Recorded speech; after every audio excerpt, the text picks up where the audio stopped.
Well, thank you all for being here. I certainly appreciate it.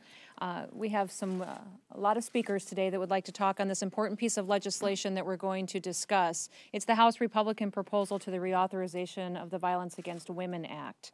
And one in every woman will be at some time experience domestic violence.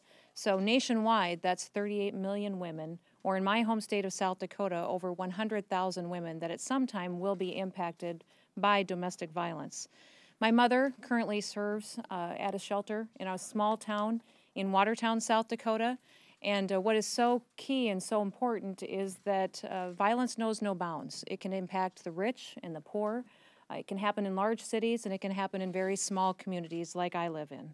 I believe that it's our nation's moral responsibility to help prevent violence against women, and then also to protect those who have been assaulted and bring those perpetrators to justice.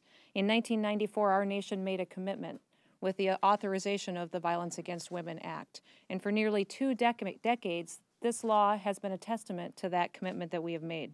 Unfortunately, in Congress, there are some who'd like to make this a political play. They'd like to make cheap shots and try to politicize it in an election year. And that is why I fully support the reauthorization and the proposal that we're bringing to you today. It's our commitment to women, and it's also we're introducing the 5-year reauthorization of the Violence Against Women Act.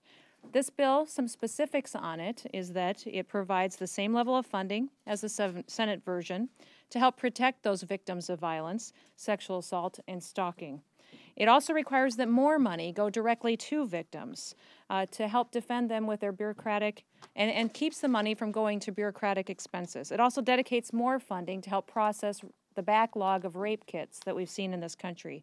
Right now, there is an estimated 180,000 to 400,000 rape kits that have not been processed.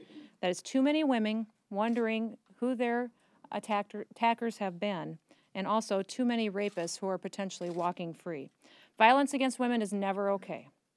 And I'm proud to stand here today in support of this legislation, which will further our nation's commitment to putting an end to it. And with that, I would like to introduce Representative Sandy Adams from Florida, who is the author of this important piece of legislation.